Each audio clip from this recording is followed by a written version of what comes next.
那在上一次讲完了这个截拳道的寸进之后呢，那在这一次要跟大家分享这个截拳道的5大重点。我觉得很多人在学习一门武术或学习一门技术的时候，之前就有提到，我们就常常会去忘记寻求所谓的根源这件事情。那在截拳道来讲，其实我们对于每一个事情的原理、每一个东西的原因，然后我们为什么要这样做，那以及我们在学的这一些所谓的技术技巧，它到底本质是什么？我觉得很重要。所以在这一点呢，也希望大家能够好好的来聆听这个我们的截拳道的5大重点。截拳道的5大重点分别为角度、弧度、速度、距离、重心，5个基本的重点。角度、弧度、速度、距离、重心这5个字，其实大家已经听得很习惯了。可是大家是否真的知道这代表什么意思？除了一方面应用在我们武术上面，它可以产生一个什么样的功能跟效果，以及它代表的含义之外，它本身在我们整个的大范围的世界上的应用，它又是如何的去做呈现？那一般来讲，我通常都会去问学生：你认为什么是角度、弧度、速度、距离、重心？这分别这5个字对大家来讲是什么意思？好，那我就会从他们这边的回应啊，来告诉他们，对或者是不对。那坦白讲，很多人的想法都不是错的，可是他们会很局限。他们会在通常因为在武馆嘛，然后你去问他什么是角度，他会讲这个角度是我们出手的一个角度，或者是防守的一个角度，怎么样怎么样。其实大家通常都会在某一个范围去询问一个问题的时候，都会变得比较狭隘。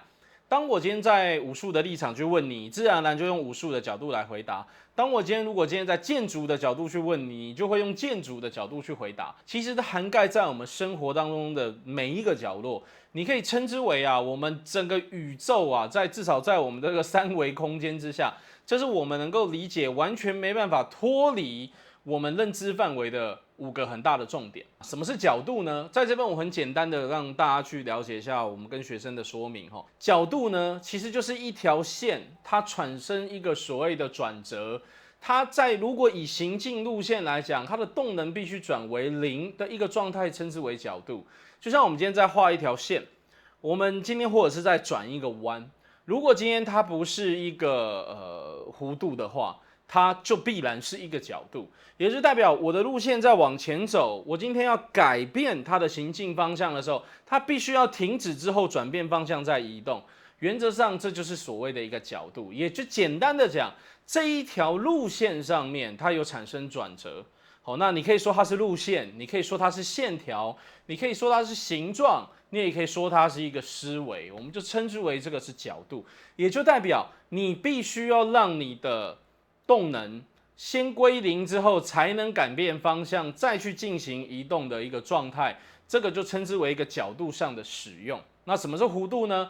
它跟角度就是相反的，它在改变方向的时候，它的动能不需要转为0。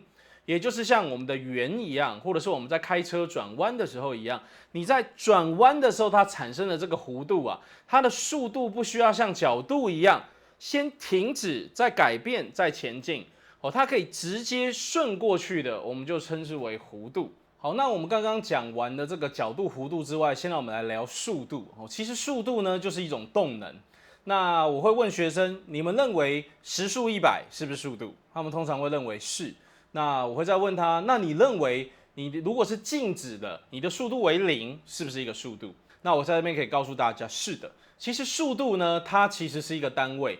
你的时速是0，它也是一个速度；你时速是100，那也是一个速度。所以在速度来讲，它其实是一个单位，跟我们去形容一个所谓的动能的东西。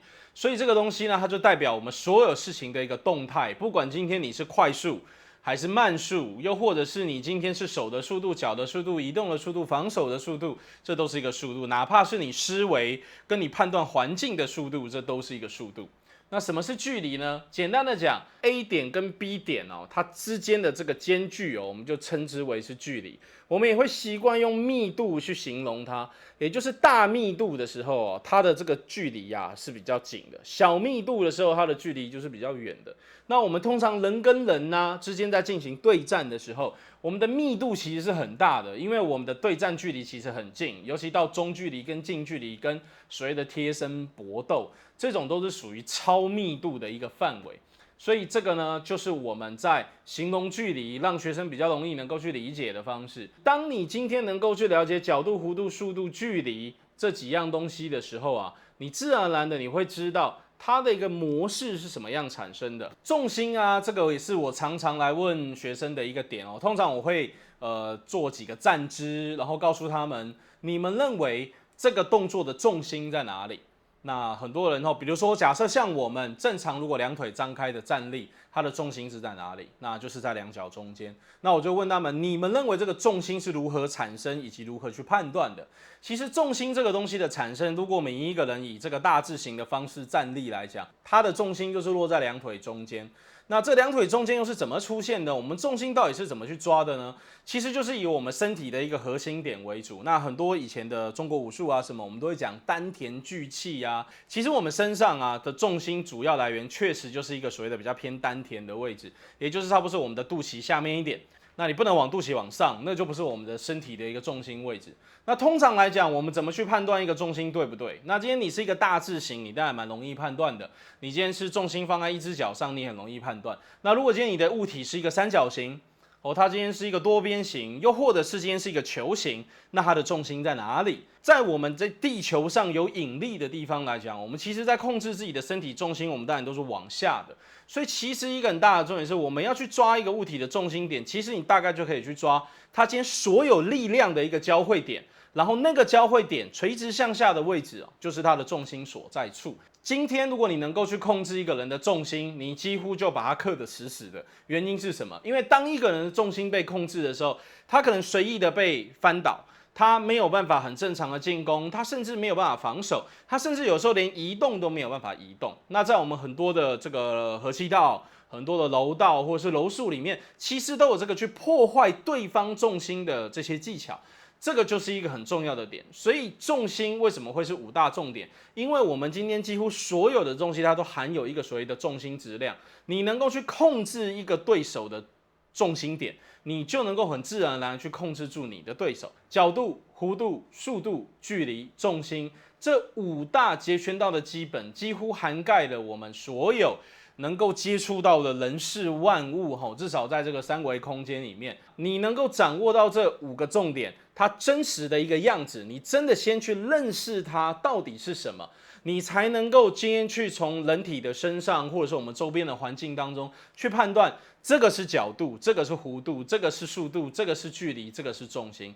你能够判断它之后，你才能去了解它，了解它之后，你才能熟悉它，熟悉它之后，你才能去控制它，或者是去操纵它，我觉得这是一个非常大的重点。所以大家在学习任何技术的时候，一定要先去把根源搞清楚。